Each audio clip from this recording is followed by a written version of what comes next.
Hello students, welcome to my YouTube channel. और आज हम पढ़ने और समझने वाले हैं कक्षा 10 की सोशल साइंस की वर्कशीट नंबर 42 यानी कि 42, जो आपकी 10 अक्टूबर की वर्कशीट है। ठीक है, इसके अंदर हम पढ़ेंगे communication and trade in India, यानी कि भारत के अंदर संचार और व्यापार के बारे में हम पढ़ने वाले हैं। जो कम्युनिकेशन है वो दो तरह का होता है बेसिकली।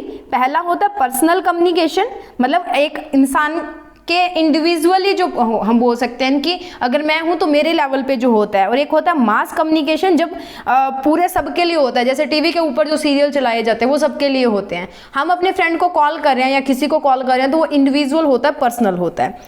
या हम किसी को लेटर वगैरह भेजते हैं तो वो होता है पर्सनल। ठीक है, पर्सनल कम्युनिकेशन के अंदर आता है इंडियन पोस्टल नेटवर्क्स और Indian telecom networks. Postal networks यानी कि आप किसी को जो है वो लेटर वगैरह भेज रहे हो, तार भेज रहे हो, फैक्स भेज रहे हो। ठीक है sorry. Indian postal network is the largest in the world, सबसे बड़ा पोस्टल नेटवर्क है इंडिया के अंदर। It handles both parcels as well as return communication. ये पार्सल्स यानी कि आपके कोई, जैसे आपके कोई जूते कपड़े वगैरह ये चीज़ें होती हैं, इनको भेजना होता है। इनके साथ साथ ये कम्युनिकेशन यानी कि पत्र वगैरह जो है वो भी लेके जाते हैं। Cards and envelopes are considered at first class mail. Cards और इनवेलप्स जो होते हैं, जैसे आप कोई कार्ड वगैरह भेज रहे हो या जो इनवेलप्स होते हैं उनको फर्स्ट क्लास में रखा जाता है। उसके अलावा कोई बुक भेजनी है, कोई पैकेट्स भेजने हैं, कोई रजिस्टर पीरियोडिकल्स भेजने हैं, कुछ न्यूज़पेपर वगैरह होते हैं, उनको सेकेंड क्लास मेल कहा जाता है। ठीक है, to facilitate quick delivery of mails 6 mail channels have been established। पहला है राजधानी metro, green, business, bulk male and periodical channel. तो 6 चैनल्स हैं, राजधानी, metro, green, business, bulk male and periodical channels. ये इतने चैनल्स जो है वो फास्टेस्ट डिलीवरी के लिए जो है वो इंस्टॉल किए गए हैं। उसके बाद में है टेलीकॉम। टेलीकॉम यानी कि जब हम फोन वगैरह का यूज़ करते हैं, जैसे टेलीफोन का यूज़ कर लिया हमने, मोबाइल फ़ोन वगैरह का। So more than 1/3 of the villages have already been covered by STDs। जो STD डिपोज होते हैं जहाँ पे फ़ोन वगैरह लगे होते हैं, पहले पुराने ज़माने में ऐसे ही होते थे। हम भी जब छोटे होते थे तो हर एक घर में एक फ़ोन जो है वो नहीं होता था। अब तो हर एक घर में हर एक के पास फ़ोन जो है वो है। पहले नहीं होता था तो फ़ोन करने के लिए STDs के ऊपर जाना पड़ता था, या किसी के घर पर फ़ोन होता था तो उनके घर पर रिश्तेदार जो है वो फ़ोन करते थे। तो अभी तो क्या है कि 2/3 यानी कि 2/3 भाग जो है वो STDs से कवर कर दिया गया। Special provision to extend 24 hour STD facility to every village in the country. और 24 घंटे STD की सुविधा प्रदान करने की भी बात जो है हमारे देश में चल रही है। Uniform rate of STD facility all over the India. Call की जो दरें होती है, अगर आप किसी को फ़ोन करते हो तो अगर आपके पंजाब में 5 रुपये लगते हैं एक बार कॉल करने के, तो आपके दिल्ली में भी 5 ही लगेंगे, हिमाचल में भी 5 ही लगेंगे। तो यूनिफॉर्म रेट्स जो है वो चलते हैं। ठीक है, उसके बाद बात करते हैं मास कम्युनिकेशन की।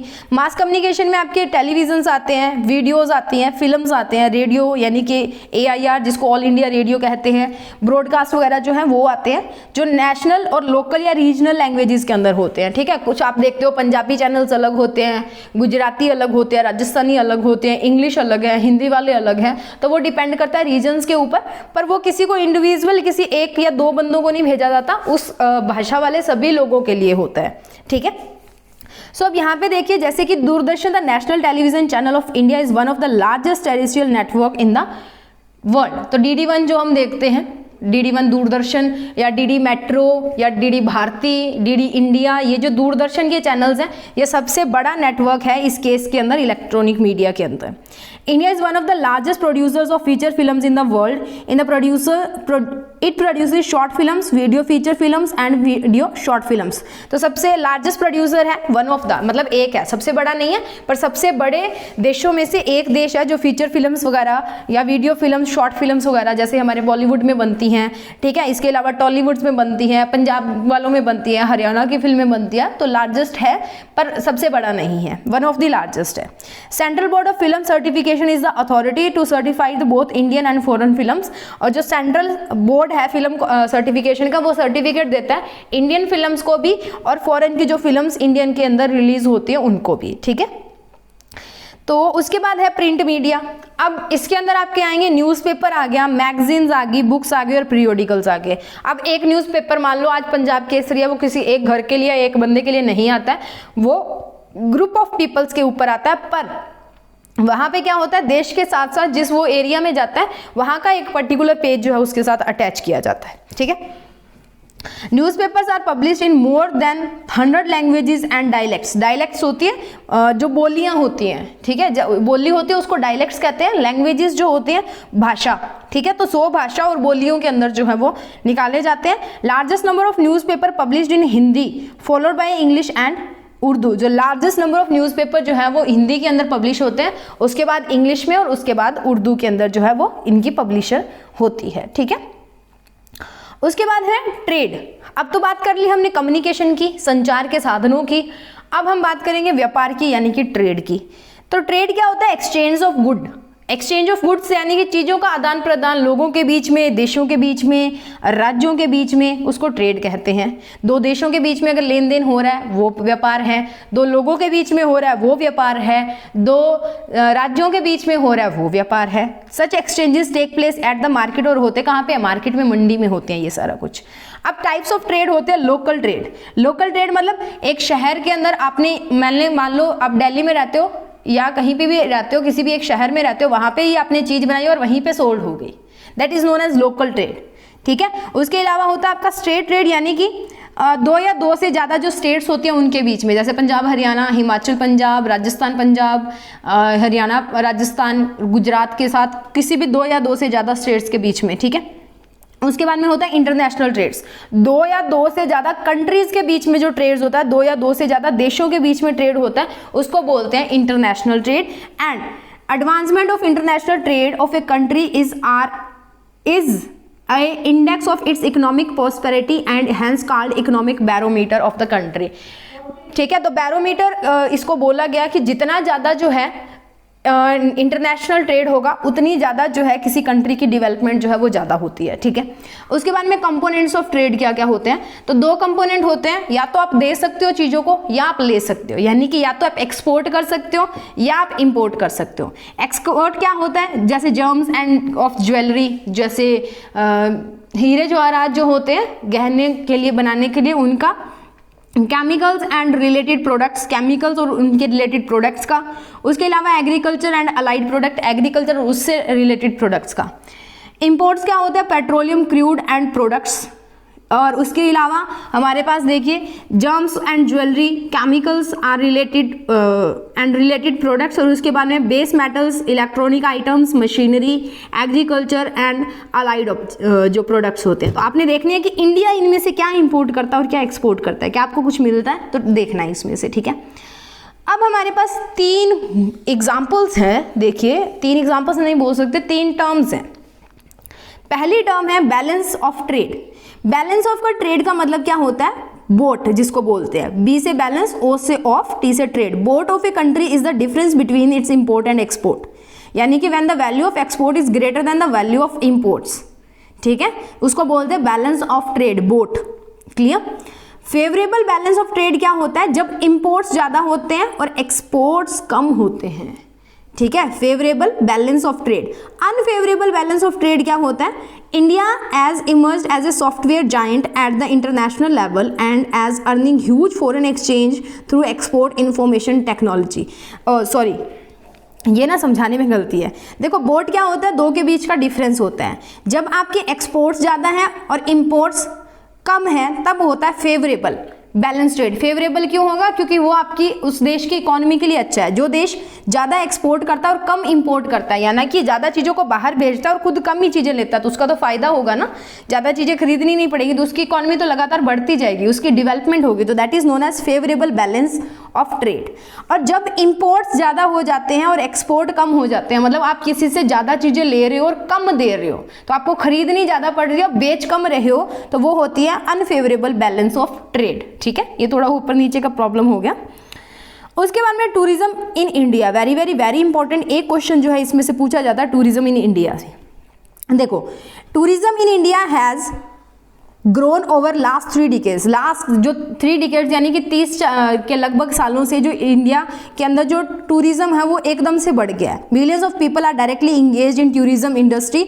लाखों अरबों में लोग जो हैं वो सीधे डायरेक्टली जो है इंगेज करते हैं टूरिज्म इंडस्ट्री के साथ। Tourism also promote national integration, राष्ट्रीय एकता, supports local handicrafts. Local handicraft यानी कि हस्तकला के जो आसपास के लोकल छोटे छोटे उद्योग होते हैं उनको। उसके अलावा है कल्चरल परसूट्स कल्चरल, यानी कि जो कल्चरल ट्रेडिशनल चीज़ें होती हैं उनको। It also promotes the development of international understanding about the culture and heritage.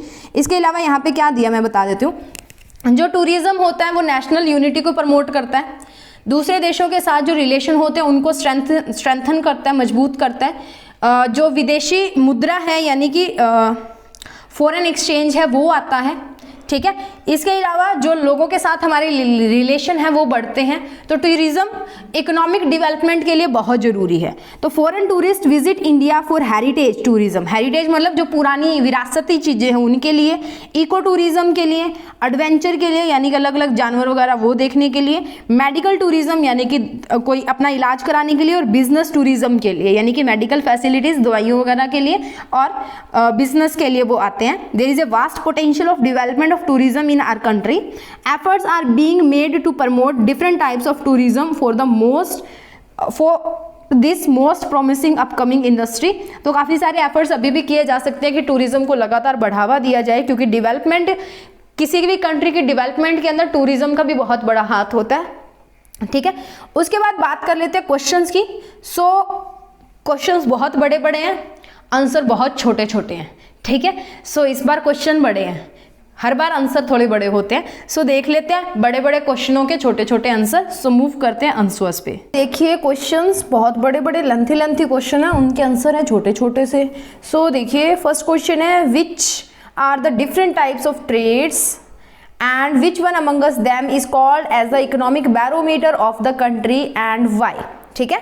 So different types of trades हमारे पास कौन कौन से हैं बेटा? International trade, local trade and state level trade.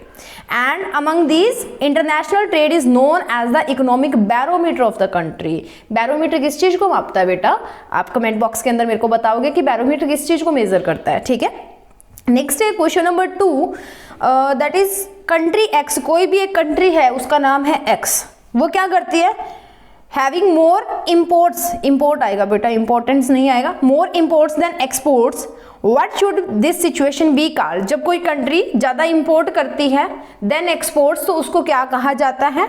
और what will be its impact, इसका impact क्या होगा? What impact will it have on this countries economy, उस कंट्री की इकोनॉमी पे उसका क्या असर होगा, तो ये हमने बताना है। So when the imports are more than export, it is called adverse trade balance. इसको क्या कहते हैं? Adverse trade balance. This will have a negative impact on the economy of X country and lower down the pace of the development, और decrease कर देता है pace of development को, lower down कर देता है, ठीक है। Next है question number 3. What are the difference between first class meal and second class meal? Give examples from your daily lives when you made use of each of these. मतलब हर एक का use आपने किया, और इसकी डिलीवरी को कौन हैंडल करता है? फर्स्ट क्लास मेल क्या होती है और सेकंड क्लास मेल क्या होती है? सो cards and envelopes make first class mail and second class mail includes books, packets, registered newspapers and periodicals, यानी कि जो मैगजीन्स वगैरह होती हैं वो।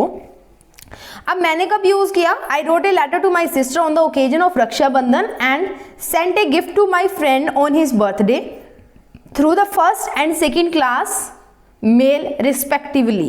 कार्ड्स और इनवेलप किससे जाते हैं? फर्स्ट क्लास से, और पैकेट्स यानी कि गिफ्ट वगैरह वो किससे जाएंगे?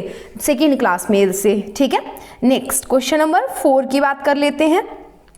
That is an important question, very important question. Fast growing tourism industry has been beneficial for our country in numerous यानी कि number of ways. Explain giving example. So tourism के क्या क्या फायदे होते हैं वो देखिए। टूरिज्म का पहला फायदा है it promotes handicraft industries. Handicraft industries का मतलब क्या होता है? जैसे कोई टूरिज्म के लोग आते हैं विदेश से, राजस्थान वगैरह से, तो वहाँ की जो कल्चरल चीज़ें होती है जैसे उनके कपड़े या उनके बैग्स वगैरह, तो वो बहुत अच्छे होते हैं। तो वो जो है हैंडीक्राफ्ट इंडस्ट्रीज जो है उनको बढ़ावा मिलता है। बाहर के लोग जो होते हैं वो इन चीज़ों को बहुत लाइक करते हैं, ठीक है। It provides employment two thousands of people, और बहुत सारे लोगों को रोजगार मिलता है अलग अलग जो टूरिज्म की कंपनीज वगैरह होती है उनके through. It promotes national unity, और नेशनल यूनिटी राष्ट्रीय एकता को बढ़ावा मिलता है। Tourism strengthen relation with other countries, दूसरे देशों के लोग जो यहाँ पे आते हैं तो उससे क्या होता है, मेल मिलाप बढ़ता है, दूसरे लोगों के साथ, दूसरे कंट्रीज के साथ जो है वो रिलेशंस बढ़ते हैं, स्ट्रॉन्ग होते हैं, मजबूत रिश्ते होते हैं। Tourism give us foreign exchange, most important thing is कि टूरिज्म से बाहर की जो करेंसी है वो आती है किसी भी देश के अंदर। अगर हम मान लेते हैं इंडिया में, तो इंडिया में टूरिज्म से क्या होगा, अलग अलग देश जो है वहां की करेंसी आएगी, फॉरेन एक्सचेंज जो है वो आता है। ठीक है, next question is question number 5। Question number 5 देखिए, इन लास्ट ईयर्स के अंदर more than 2/3 of villages have been covered by STD. STD क्या होते हैं, जहाँ पे फोन वगैरह नहीं लगा होता, एसटीडी कॉलिंग जो टेलीफोन डिपोज होते हैं। ठीक है, how do you think that it should impact the village economy, तो विलेज की इकोनॉमी को कैसे ये करेंगे। सबसे पहला क्या होता है, विलेजेस के अंदर एग्रीकल्चर जो होता है वो बहुत ज़्यादा होता है। सो जो फार्मर्स हैं उनको मॉडर्नाइजेशन यानी कि अलग अलग टेक्निक्स के बारे में जानने का मौका मिलेगा, वो एक दूसरे से कम्युनिकेट कर सकते हैं आसानी से। कहीं पे आने जाने में 2-3 दिन लग सकता है, पर एसटीडीज के थ्रू क्या होता है, मिनटों में जो बात है वो हो जाती है। Farmers access to market too will be easier, और फार्मर्स की जो मार्केट तक एक्सेस है वो ईजियर हो जाती है। वो आराम से घर पे बैठे या अपने गांव से ही पूछ सकते हैं कि कितना भाव चल रहा है या कितना कुछ वहाँ पे मंडी के अंदर चल रहा है। उसके बाद में development of means of communication will provide better facilities in the villages. Villages के अंदर जो फैसिलिटी सुविधाएं मिलती हैं उनके वो जो है वो अच्छी हो जाएंगी इसके डेवलपमेंट के कारण, कम्युनिकेशन के। ठीक है, सो ये आपको दिख रहा है क्वेश्चन नंबर 4 और क्वेश्चन नंबर 5 का आंसर स्क्रीन के ऊपर। ठीक है, next moving on to the question number 3 का आंसर। ये रहा क्वेश्चन नंबर 3 का आंसर। उसके बाद में कर लेते हैं बात क्वेश्चन नंबर 1 और क्वेश्चन नंबर 2 के आंसर की। तो आपको आपकी स्क्रीन के ऊपर दिख रहे हैं question number 1 and question number 2। इसी के साथ हमारी वर्कशीट यहाँ पे खत्म होती है। फटाफट से अपनी वर्कशीट को पूरा करें, और मेरे लिए थैंक यू के लिए, या आप अगर जो थैंक यू लिखते हो कमेंट बॉक्स के अंदर, उसके लिए मोस्ट वेलकम। और एक छोटा सा लाइक जरूर करके जाइए वीडियो को, ताकि थोड़ा सा मोटिवेशन हमें भी मिल सके कि लोग लाइक कर रहे हैं। कोई सजेशन आपकी है तो प्लीज़ कमेंट बॉक्स के अंदर कमेंट करके बताइए।